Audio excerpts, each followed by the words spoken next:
just to give you a couple of details here, and you can ask questions, and I'm actually going to show you VoiceThread. And I want to share with you that this particular slideshow is located in the remote teaching resources under page number 2 called Gathering Your Tools, and you'll see it in the paragraph about VoiceThread. So to just let you know what VoiceThread is that it is very similar to a PowerPoint or Google slideshow just like this, except for the fact that each slide opens and you can comment on the slides, and you can ask for students to comment on them as well. And you can make several slides and have students comment on them, or just a few. And what's great is that VoiceThread is giving free instructor accounts through the end of June. And the reason why they're doing that is just like every other company who is trying to do it, is that they are trying to get people to subscribe and pay money. I will tell you that I subscribe and pay money to VoiceThread, and I've been doing so since 2013. And I do it because it is one of my very favorite tools. I do not subscribe to everything. I hope that the college will adopt it at some point, and it might after this whole emergency situation, but it might not. I don't care overall because I'm willing to spend my $100 a year for it. So, can I ask you a question, Janet? Yes, you may. I just went to a workshop earlier where they talked about Screencast-O-Matic, Yes. iSpringFree, and Active Presenter. They seem like they're sort of similar programs that are really valuable potentially for connecting with students. Are they comparable? Do you like this one better? Screencast-O-Matic is a way to videotape yourself using your own screen. And so it is slightly different. And I actually, in some of my earlier voice threads, I used Screencast-O-Matic to showcase videos. So it is simply a different tool. If you are trying to do a short little video tutorial using your screen on your computer, like we are doing on Zoom, Screencast-O-Matic is a wonderful tool, but I also do the same thing with Zoom. So I will sometimes start a Zoom session. I will do a little video tutorial of my screen itself and just use that. But they're slightly different tools. Okay. So you could use both. The other one that you mentioned I have not used, but I'm sure it is very similar to Screencast-O-Matic. So VoiceThread is a little bit different, and I'm going to physically show you some VoiceThread slideshows that you can take a look at, and then you can see how it's a little bit different. Yeah, and it is different. I prefer VoiceThread over narrating your PowerPoints, and the reason why is that I can make my voice threads interactive, and VoiceThread is so simple and easy to use. It is just absolutely easy to use. So, and this little quotation at the bottom, it says, with VoiceThread, you can stop and breathe, since you can record each slide one at a time, and then you don't have to upload. It's just ready to share with students. I will share, Ken, that if you remind me at the end of this, another thing that I like to use for videos that I like a lot, which uses slides, and then you can choose music and a theme, and it puts it together as a whole video, is Adobe Spark. And if you were to go onto YouTube and look up Adobe Spark video tutorial, you could open it, you could find a video very easily. And when I opened it up, it took me all of a minute and a half to figure it out. It's you work on each slide, and then it puts it together as one, which is like one video, as though it's produced in a more professional way. Great, thank you. And in fact, if you look at the tutorial on Canvas, I have a student tutorial on Pronto. And like I said, I don't suggest you use Pronto. In fact, I don't think you really can. But I have a student tutorial video in it. And that video uses Adobe Spark. So you can see an example of what one looks like that's all completed. All right, so I'm going to share a couple of sample voice threads here. I'm going to open them up. I'm going to show you a long one, and I'm going to show you a short one.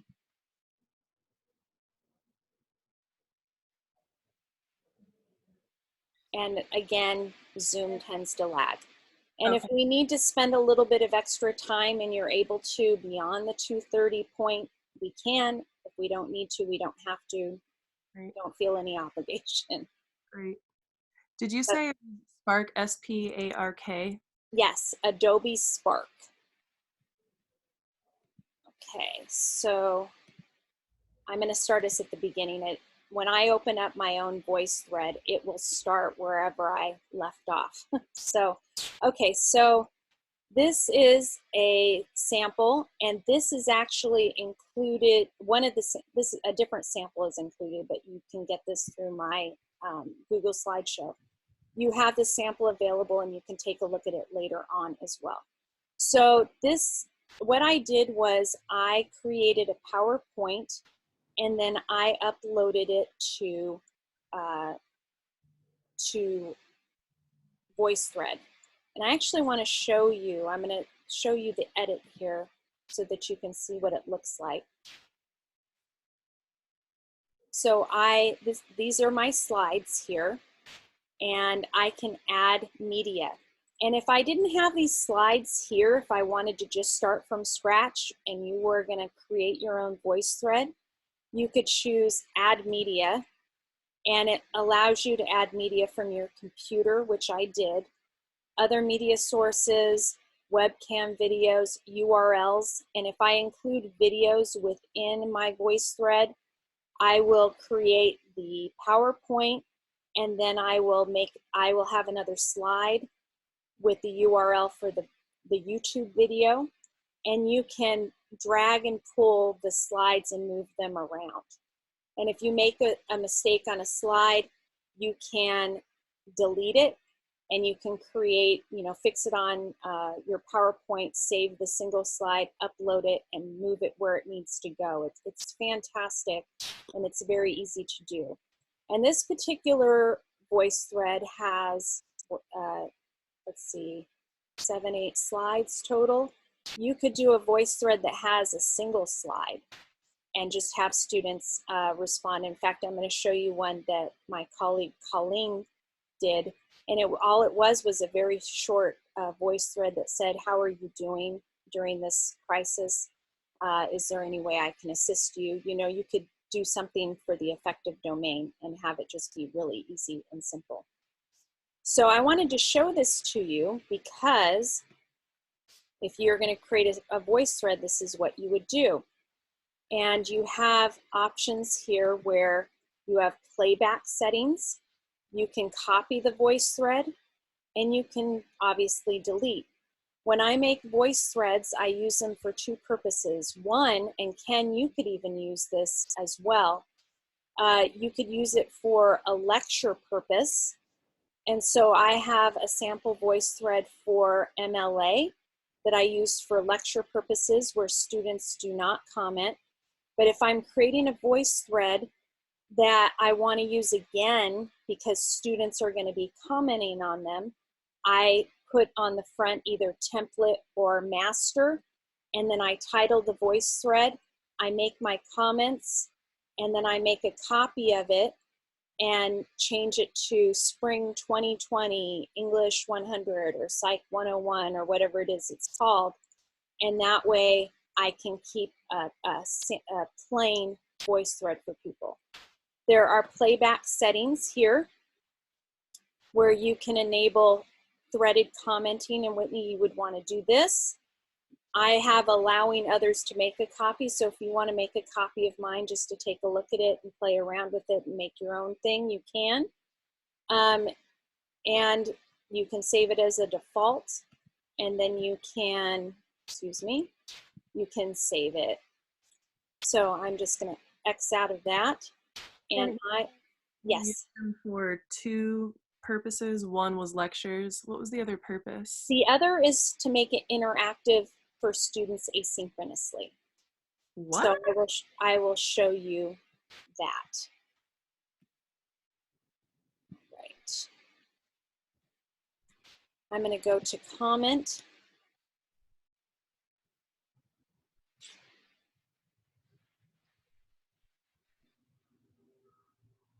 So I have my VoiceThread slideshow here. Because this is a longer VoiceThread, what I have done is I have an opening slide. If I do a shorter VoiceThread, I may not have an opening slide. You know, you can make choices there. And so if you press play here, you'll listen to me start Welcome talking. to our How to Interpret Literature introduction. And you notice that it says CC here. What I did when I made my VoiceThread is I clicked on this CC and made sure that I turned it on. Okay, and then how I get the captions is that you click on the CC, and you're not going to see this here, but I'm telling you that on your slides you would see this. There's a language option here, and you choose English, and then you choose order. And when they come, it will notify you via email because you've signed up for VoiceThread. And what's fantastic is that you can come back and you can edit captions. So I can go here and showcase that I can edit captions if I need to. Okay, so, which is great. So if you need to caption it for any reason, you can. I will share with you that if I want to make a VoiceThread and I would like it to be where I want to use it that day, and I have students who are hard of hearing in my class, what I do as a workaround is I have my little comment here, and then I type it in here. Now, how you make a comment on a VoiceThread, what you do is at the bottom you hover and you click on the plus. You can make a text comment, you can make an audio comment, and you can make a video comment. You could even upload a comment, but there's no point to that. So I'm just going to practice with making an audio comment here just for fun. You'll see it do this, and then you can say something to the effect, "Hi, welcome to this VoiceThread. I'm really glad you're here. I'm looking forward to you commenting on these slides. What do you think about XYZ?" And one of the great things that you can do is if you look at the bottom, there are these pencils, and you can choose different colors, and you can have somebody doodle on the VoiceThread itself. You can point to something, you can underline something, you can cross out something, you could do a little math problem if you wanted to on it. And what's great is that it will fade away and nobody's ruining anything. So when I'm done recording my slide, I hit stop recording, and it's uploading. And I'm going to show you actually this. I'm going to hit save, or I can redo it and I could delete it. So I'm going to show you here. Do this. I can, I was hoping that I can request show you how I would request it there, but I cannot. So I'm going to delete this part so if somebody doesn't see my horrible comment, but you can delete it here. And if I wanted to, I could, instead of going down here to comment, I can thread a comment. So I could send a comment to myself. I'm going to do a typed in comment. I'm going to hit save, and you'll see there's a difference between the comments here. This one right here is threaded in. And so what students can do, and I will show you my sample VoiceThread, is I give them a purpose and a task. I ask them some questions, and I'm asking them to comment on not all of the slides. If I have several slides, I often will tell them choose 2 or 3 slides to comment on. If I only have a 2-slide voice thread, then I have students often reply on both. But I have questions here, and I'm guiding them to answer these questions. And so you can get an idea of all of these different types of slides, and you can add all types of videos, tutorials, and they're just very specific questions about what I want. Like I said, you could create a voice thread in 30 minutes, or you could take a few hours. It's up to you based on what you want. But students really like VoiceThread, and I'm asking them very specific questions here. And often I have a question slide at the very end. I'm going to X out of this, and I want to show you a few other things. I'm going to go home here. And I have the voice threads that I've looked at most recently, and I would like to show you. I'm waiting for it to turn on. Just a minute. And I'll show you my short, simple one in a minute. But I want to show you that here these are on my home page here. And I can edit, I can share, and I can embed it in a page on Canvas or include a link. Okay. I can make a copy, like I said, for the ones that I want students to participate on. I like to make sure I have a master copy because I do not want to keep all of the comments that the students from previous semesters have done. So let's say I want to share it. I hit share and I scroll down and I get my link, or I can embed.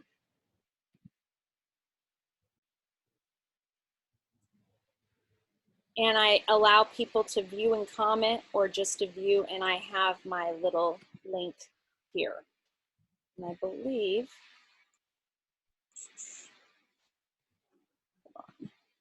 all right, so that's what I wanted to show you here. Janet, can you go back to, you said you have a master slide, or you keep a master slide that's just your comments, but that's student comment free. Do you go to the home page and then is there an option to copy the whole thing from there?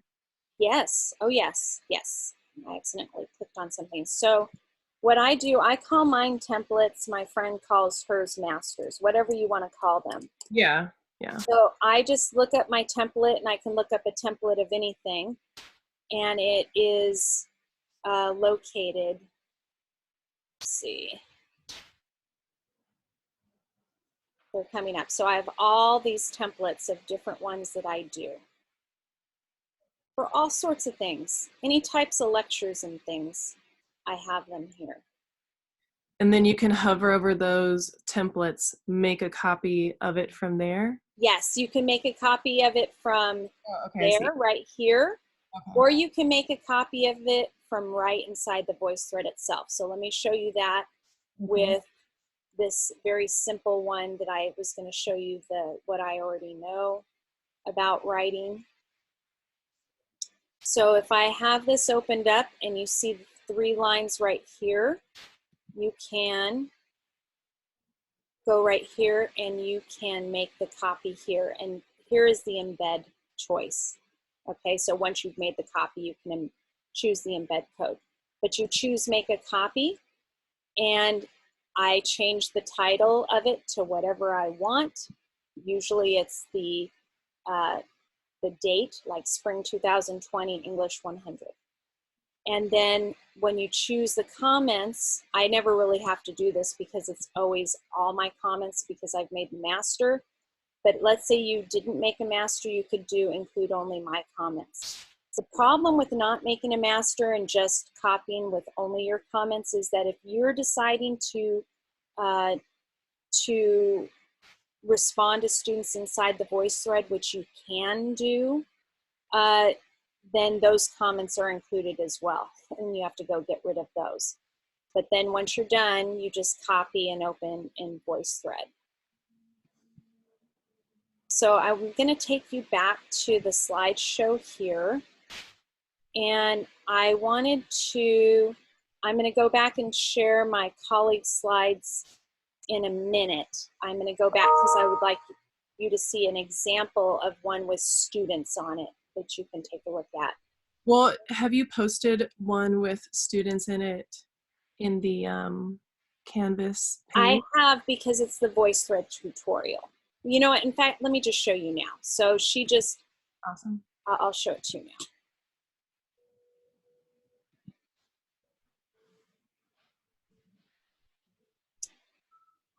So there are some Google Slideshows, just to give you an example, there's that where I downloaded it as a PowerPoint, I uploaded it to VoiceThread, and I'm going to use that because, you know, I'm not going to be in class. And it was very fast. Okay, so she has this mid. Professor Cox, and we are with. So she has hers here. She requested the CC already. It's locked. I can't open it. This is hers. But she's just doing a mid-semester check-in, which is a good idea. In fact, I think I'm going to go in and do this myself in just a moment, after, you know, later on, because they're all coming back to class, and I want to make sure that they feel okay and supported. And so she has the instructions of what she's going to do, what she wants the students to do. And then she has a question here. Let's see if this opens up, and you can see that students have answered. Now I could open somebody's response. Hi everybody, it's Delia. Okay, so and it looks like she has not enabled the threading. I use the threading, which if you saw earlier in my little showcase with playback settings, I enable the threading. If you don't enable the threading, then students cannot respond to their peers as easily because the response goes way down to the bottom. So I'm going to go back in here, and I want to show you this right now about enabling, about the playback settings, just to show you really quickly.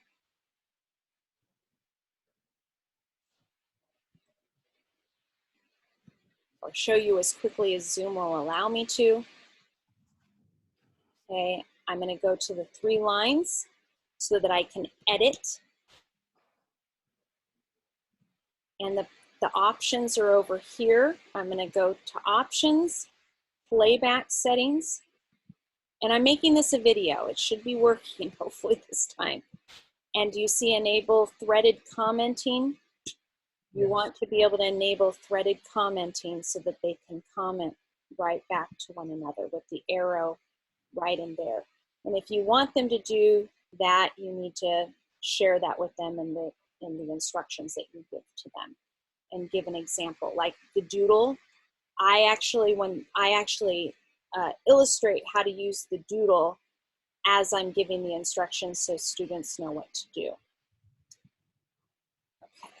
Do you find that more students actually engage in the class? Because it seems like they're highly encouraged since they're so isolated when they're taking the class at home.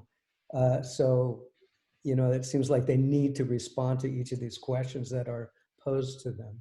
Yes, they love VoiceThread. My students love it. They love Pronto, which is a different tool like I was sharing, because they're getting on with one another. They love to use Flipgrid, which is another tool that I use.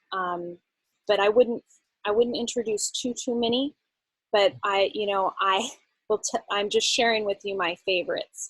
But yes, whenever there's an opportunity to listen and hear other people talking, it makes the class more engaging.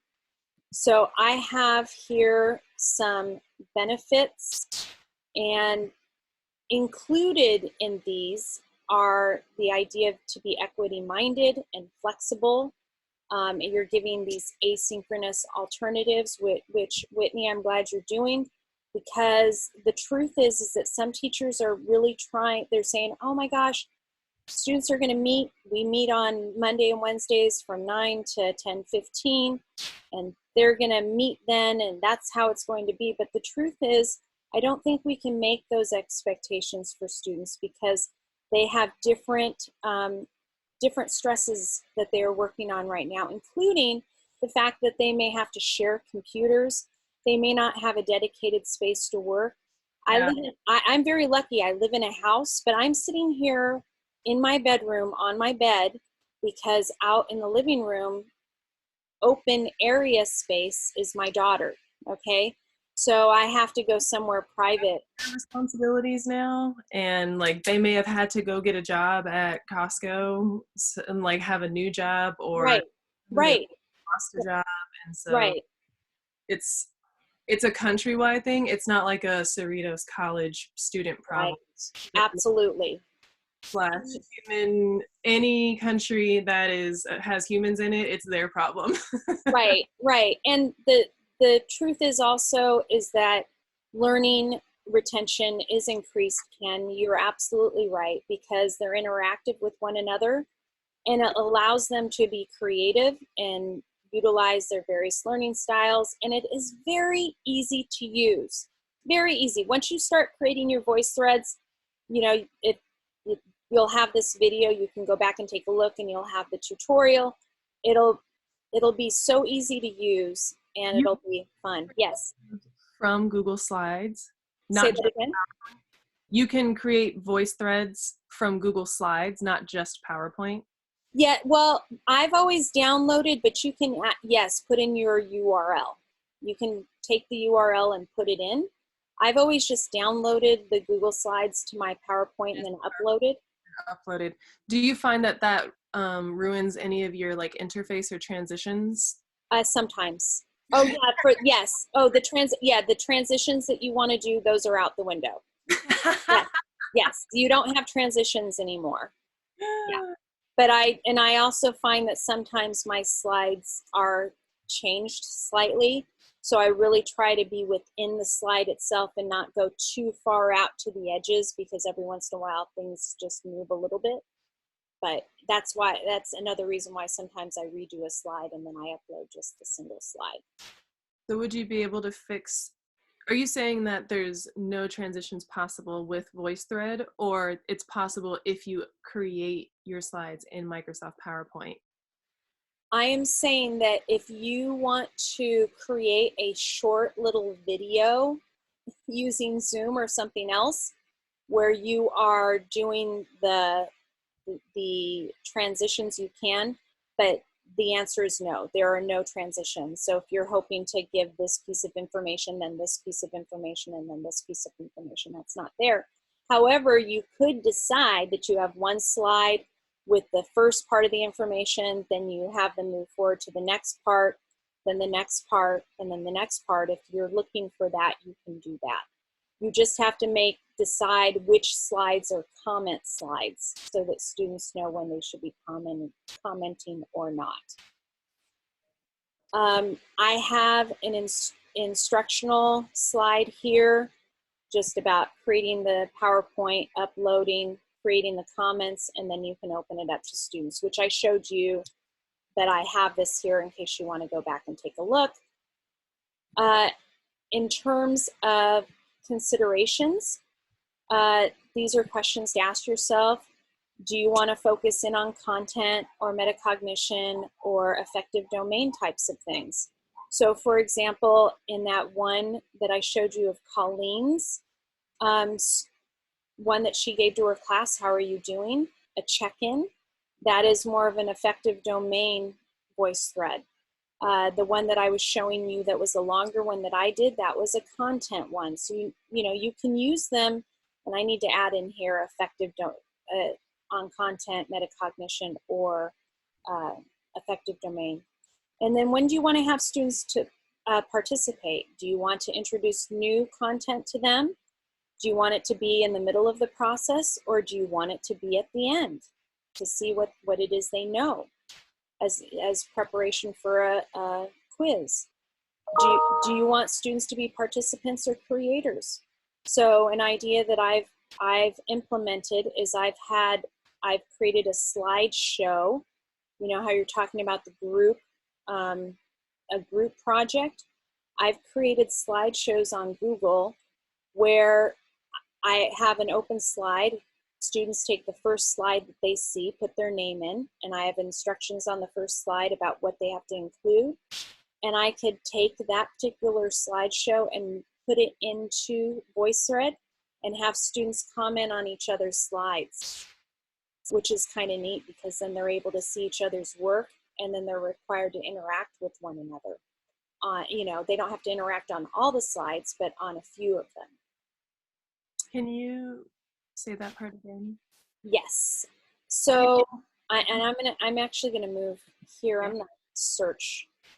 I'm not gonna search for the one I did for Voicethread. I'm gonna search for.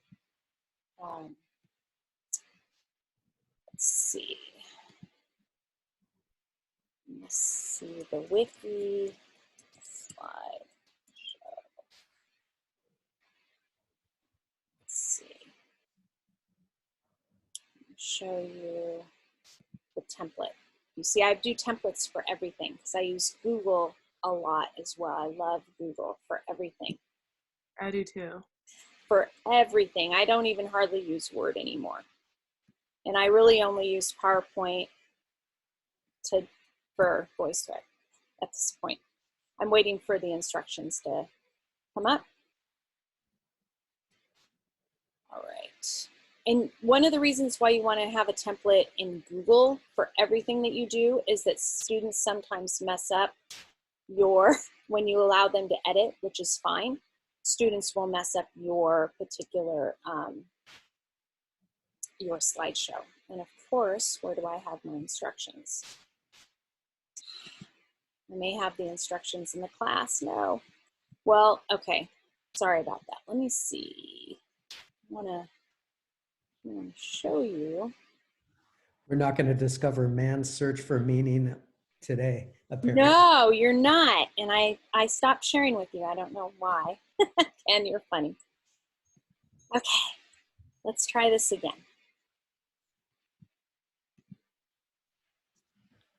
Okay. No, I have no idea why I don't have the instructions on this particular slideshow, but there's a reason. There's a reason that I probably put the instructions on Canvas. Let's see. Yes. There's one more here. I can.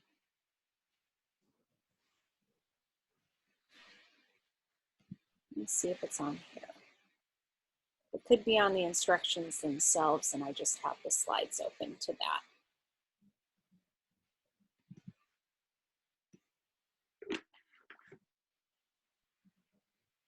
And thank you for your patience. You're so welcome. My pleasure to be patient. Right. Let's see. It could just be on the instructions. Oh, here we go. Here's one. Yay. Okay. So it says, please take one slide below.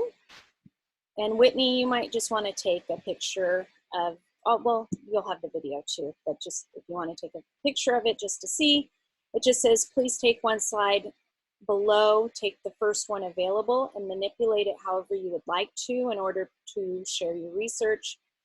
Please make sure to, and then I have things that they need to include. And then please use this opportunity to be creative, okay? Now, what I end up having students do with this is whenever I have them produce something in Google or any kind of reaction to VoiceThread, I make them go back to Canvas and let me know that they do. So in this case, I have them just basically tell me what they included on their slide. For VoiceThread, what I have them do is if I've required them to respond 3 times, for example, like an initial post and respond to 2 of their peers, or maybe they have to make 3 initial responses and then 1 response to each of their peers on different slides. I have them go back to Canvas, I have a really simple assignment that says, please tell me the date that you made the initial response, who you responded to, and a couple of highlights of what you learned from their responses, and call it a day. So that way I don't have to go through each slide and go, okay, or each slideshow and see who participated. So whenever I do anything outside of Canvas, I require them to go back inside of Canvas and let me know that they participated. That makes my life so much easier, like beyond so much easier. I'm going back to my Voicethread here.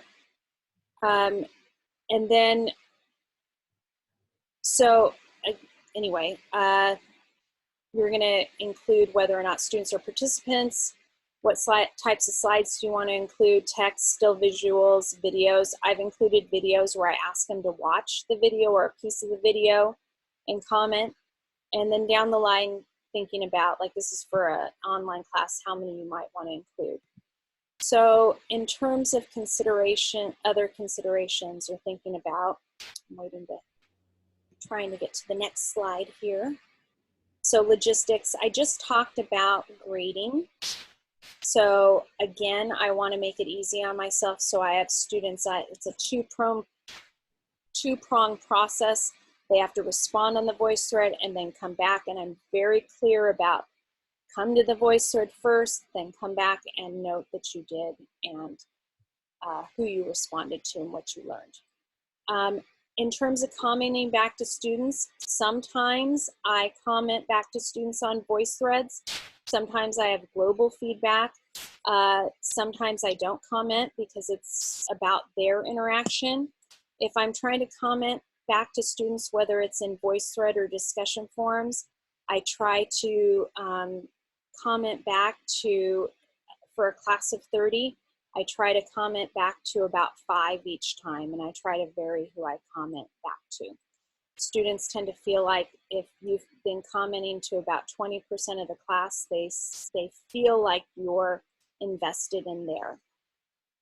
It's important to communicate guidelines, and I actually have a link to something that my colleague Colleen produced, and she grades it differently. She actually goes in and she checks to make sure that every student participates. I do not do that, but she has some wonderful guidelines in terms of helping students think about what a good response to a peer might be.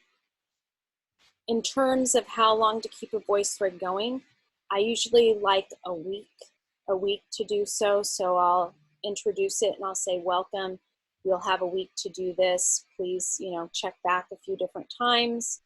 And I sometimes in an announcement say, I really love this response to this slide about this question from so-and-so, check it out. And then I have a link to the Voicethread there just to push them back in, like check out this really cool comment. And then I already spoke to you about creating the templates.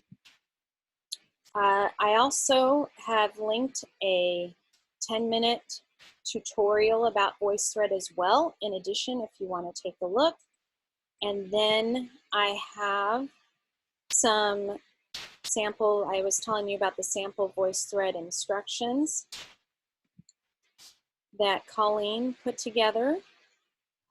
I don't always put together this detailed of instructions for each assignment, but you can opt to. But I want to show you specifically what she does that I really like, and I'm going to use in my own class. She talks about how long the response is and what should be on the response, about what the responses back to the peers should be. And then she talks about down here some troubleshooting guidelines for Voicethread, which I'm going to use as well, which are fantastic. She has some grading aspects. This would be great. Pardon? This would be a great link to put into is this a part of her mid-semester check-in, or is this separate? Because this seems like it'd be a really good link to put in a Voicethread tutorial that that I'll be making in the next few days saying, dear students, this is VoiceThread. This is how we'll be using it. And then like here's to another professor's troubleshooting page and ways. Well, I would make your own. I would take because hers is specific, and you can go up to file and make a copy and then change it to yourself. But yes, absolutely. Well, her troubleshooting directions seem to be pretty like copy and paste. But I'll have to do my assignment. But I really like that. I do too. That's why I'm like, yay.